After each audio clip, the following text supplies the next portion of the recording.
Hello children, how are you? I am Masood Fatima. I will teach you social studies.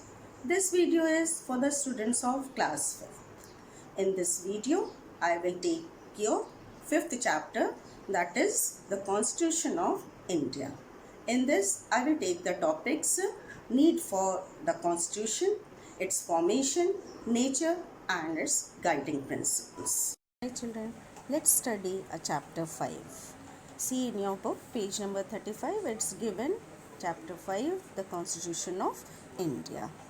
So, I am reading it. First of all, the first heading is, the introductory heading is the Indian Constitution. The Constitution of, see in your book, it is on your screen also. The Constitution of India is a set of rules and laws according to which our country is governed. On one hand, it defines the position and powers of the three organs of the government: the executive, the legislature, and the judiciary. On the other hand, it explains the relations between the government and the citizens as well as the rights and duties of the citizens. So, just to give you a brief introduction of this, what is Constitution or what does the term Constitution mean? So just now I have read and it's quite clear that the term Constitution means a set of rules and laws that guides how a country, state or other political organizations work. Means the Constitution tells what the branches of the government are, what powers they have and how they work. It also states the rights of citizens. And every country has its constitution. So our country also has its constitution and it is called the Indian Constitution because it is the Constitution of India, so it's called the Indian Constitution. It is the supreme law of India. A constitution is a set of fundamental principles, according to which a state or other organization is governed. It lays down the framework, means the structure, the procedures, the powers and duties of the three organs, distinct and different bodies of government, that is they are the executive, the legislature, the judiciary. See in your book also it's given, and you must be thinking what these organs do, these bodies of government do, parts of government do. That is what let's understand this way, that the legislature makes laws, the executive enforces them, means executes them or implements them, okay, and the judiciary applies them to the specific cases arising out of the breach of law. Breach means violation. Any law is violated, so they apply them. These laws are applied to these cases. Thus, it has become a model for the governance of democratic states. I hope you have understood this much, and in short we can say it's very clear in this that it explains the relations between the government and the citizens as well as their rights and duties. Okay, and then comes next the heading in your book. See on that same page, need for the Indian Constitution. I am reading it out. Before gaining independence, India was ruled according to the laws passed by the British Parliament. After India got independence on August 15, 1947, our leaders felt that India should be governed by its own rules and regulations. Owing to this, the Constitution of India came into being. The Constitution of India is the supreme law of India. It is the country's highest rule book. It contains the various rules and regulations according to which our country is governed. The Constitution of India ensures effective governance. Now, children, see, we all know that our country was under British rule for around how many years? 200 years. And we got rid of them in the year 1947 on 15th August. And from that day, we celebrate 15th August as our Independence Day. And after independence, our leaders felt that they should have their own rules and regulation to govern the country. And they should not follow the same rules and regulations which were laid by the Britishers, so that the people may live in peace and harmony. Thus, it was decided to form its own constitution, means a set of its own rules and regulations. And this was the reason why they needed to form their own constitution. And then the formation of Indian Constitution, through which process it went. Now, the next heading is formation of the Indian Constitution. After the independence of India, a Constituent Assembly was formed to frame the Constitution of India. Some prominent members of the Constituent Assembly were Dr. Rajendra Prasad, Pandit Jawaharlal Nehru, Sardar Vallabhbhai Patel, Maulana Abul Kalam Azad, Dr. B.R. Ambedkar, etc. The Constituent Assembly in turn set up a drafting committee to prepare the draft of a constitution. Dr. B.R. Ambedkar was made the chairman of the drafting committee. After considering the various aspects and after going through the constitution of the countries like USA, UK and Ireland, the drafting committee drafted the Constitution of India. After the approval of the Constituent Assembly, the Constitution of India came into force on January 26, 1950. 26 January is therefore celebrated as the Republic Day of all over India. So, in this heading, in this part of this chapter, I will tell you how it was formed. As we talk about the formation of the Indian Constitution, the name that flashes immediately in our mind is what? Who? That is Dr. B.R. Ambedkar, who is considered as the brain behind the formation of Indian Constitution. But he was not alone. A Constituent Assembly was formed, and some of the important members were Dr. Rajendra Prasad, Pandit Jawaharlal Nehru, Sardar Vallabhbhai Patel, Maulana Abul Kalam Azad, Dr. B.R. Ambedkar, etc. This Constituent Assembly set up a drafting committee which consisted of 7 members. And who all were they? They were Dr. B.R. Ambedkar. Constituent Assembly had other members, and the drafting committee had different members. So I am reading about the drafting committee. The members of the drafting committee, they were Dr. B.R. Ambedkar, N. Gopal Swami Iyengar, A. Krishna Swami Iyer, Dr. K. M. Munshi, Syed Muhammad Saadullah, B. L. Mittar and Dr. Khetan. Okay? And Dr. B.R. Ambedkar, he was appointed as the chairman of the committee for framing the Constitution of India. And this drafting committee took 2 years, 11 months and 18 days to draft the Constitution of India.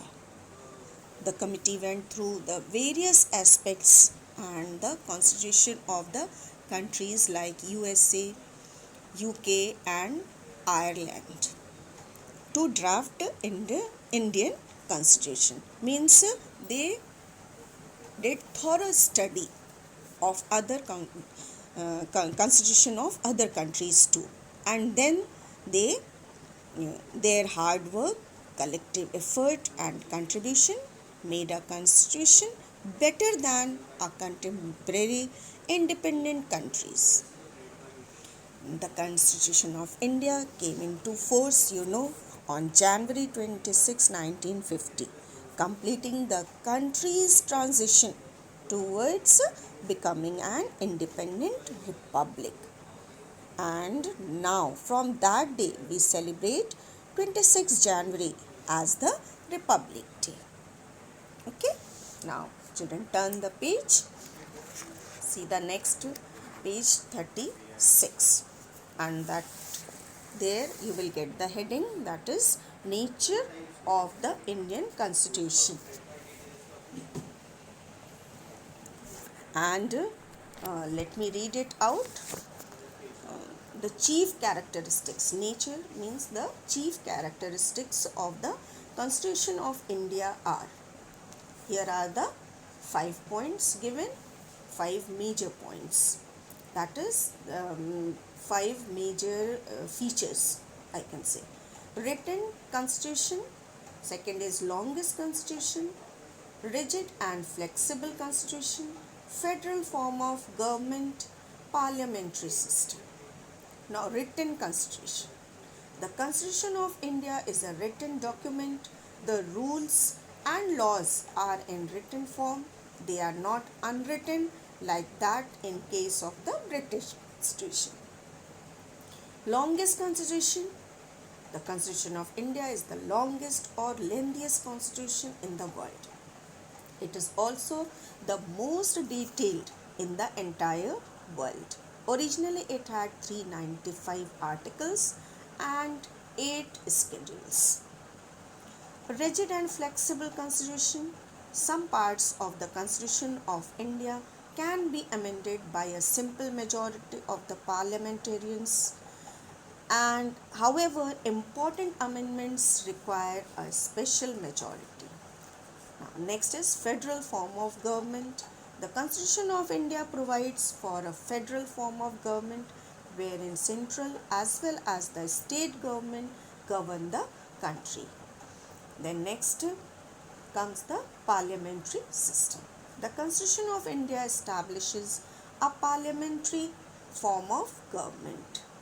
The central government is answerable to the parliament. A state government is answerable to the state legislature, which may have 2 houses, the Vidhan Sabha and the Vidhan Parishad. Now children, in short, we can understand the features of the Constitution of India as it is the longest detailed and written constitution in the world, containing 395 articles and 8 schedules. It has rigidity in the sense that grave and important amendments can be made only by the consent of a special majority of parliamentarians.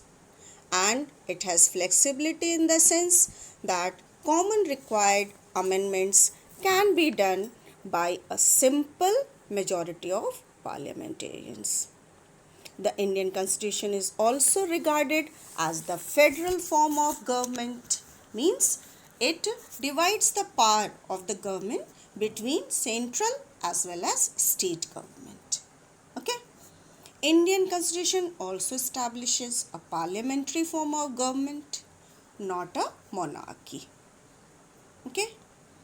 The Constitution of India provides for a government at the center and one in each state.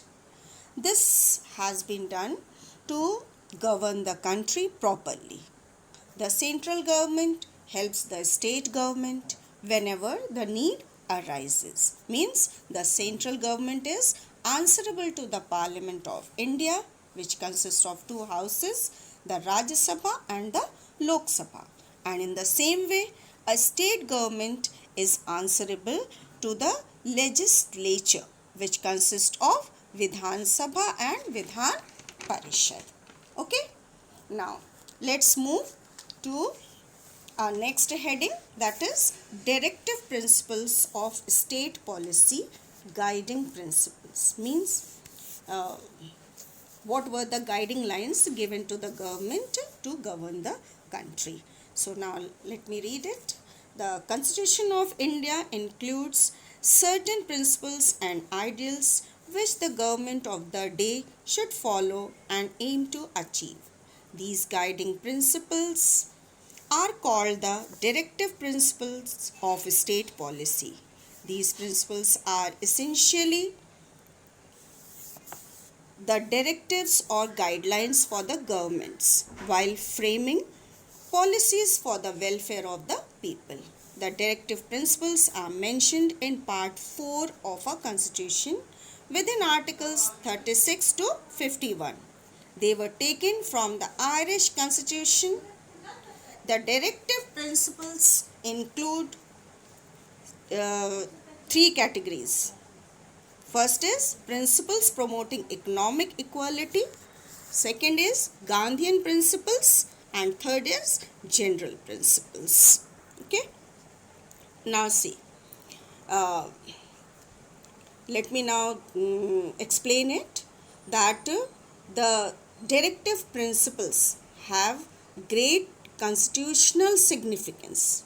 It includes some principles and ideals which the present government should follow for the welfare of the citizens, okay, and country. The directive principles are mentioned in Part 4 of our Constitution within Articles 36 to 51. This is in the book also, and this is the part in which it is given. They were taken from the Irish Constitution. Okay, as I told you, it is divided into three categories. The first category is principles promoting economic equality. Okay, these direct the government to provide adequate means of livelihood for all the citizens, equally distribute the wealth and resources of the country among all the citizens, give equal pay for equal work to both men and women, provide public assistance to the aged, sick and the differently abled people. Means this principle, the aim of this principle is to benefit all people equally in the society, whether rich, poor or middle class. These principles direct the state to ensure that its people are getting adequate, means proper means of livelihood. There should be fair distribution of the natural resources of the country for the common good. And the next category is the Gandhian principles. You know, as the name itself tells that it must be based on Mahatma Gandhi's ideology. You know, children, that Gandhiji believed in truth, means Satya. Okay. Then non-violence means Ahimsa. Then Sarvodaya means welfare of all. And Satyagraha means peaceful protest. Now, these principles of Mahatma Gandhi were to hold people together because he always talked about the unity of the country. Okay, he preached the concept of experimenting with truth. He used to say that any action which is aimed at the welfare of the people will be accepted. So you know, this Gandhian principles, as the name itself is telling you, that I have told you, reflects all the ideologies of Mahatma Gandhi. And see, I am reading it. Some ideas were of Mahatma Gandhi. As a part of the directive principles, they suggested the government to provide free and compulsory education to children up to the age of 14. Means he was towards his main aim was to give free education to the children. Means education was the primary thing that should be given to the people. Means all the society should become the educated. And free education for the children up to the age of 14. Then protect the children and youth from any kind of exploitation. Exploitation means any misuse of any children or any youth. Then improve health and nutritional level of the people and promote the weaker sections like the scheduled caste, the scheduled tribes, etc. You know how much he worked for the untouchables. He only gave the name Harijans to the untouchables, and Harijan means the people of God. So he was very much interested for the upliftment of the scheduled caste. He did a lot. Prevent the slaughter of animals and promote animal husbandry. Slaughter of animals, he was against that because he believed in non-violence. As it is Gandhian principle, it reflects his philosophy. Then promote animal husbandry means care or cultivation and breeding of crops and animals to be promoted. Then prohibit the consumption of drugs that are injurious to health. Prohibit means to prevent the use of drugs and such medicines, such things which are injurious to health. Okay. Then children, the ideals and messages of Mahatma Gandhi are a source of inspiration not only for Indians but for the whole country. Now next category comes the general principles. These principles suggest the government to set up a uniform civil code in the country. Uniform civil code means the formation of one law for India which would be applicable to all religious communities in matters such as marriage, divorce, adoption, etc. But it's a very sensitive and tough task due to India's diversity. You know that India has a diverse religion. So many people are here with so many religions. So here, that is why it is said that India has got the unity in diversity. Means diverse, different type of people are here of following different religions, different culture, all that.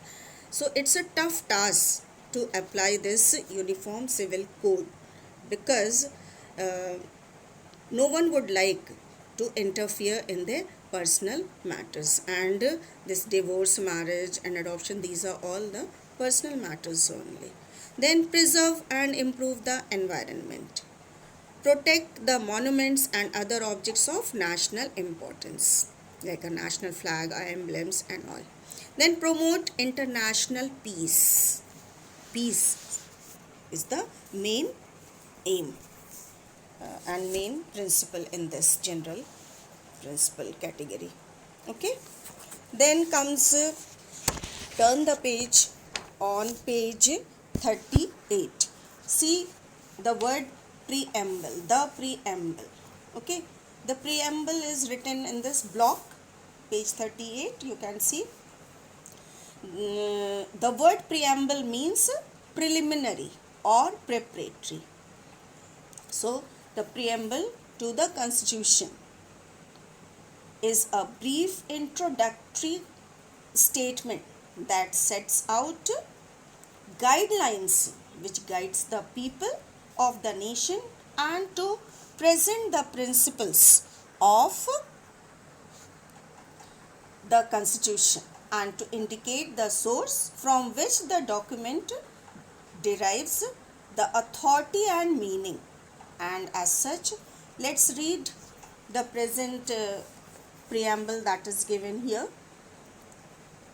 That is, we the people of India, having solemnly resolved to constitute India into a sovereign, socialist, secular, democratic republic, and to secure to all its citizens justice, social, economic, and political liberty of thought, expression, belief, faith, and worship, equality of status and of opportunity, and to promote among them all fraternity, assuring the dignity of the individual and the unity and integrity of the nation. In a Constituent Assembly, this 26th day of November 1949, do hereby adopt, enact, and give to ourselves this Constitution.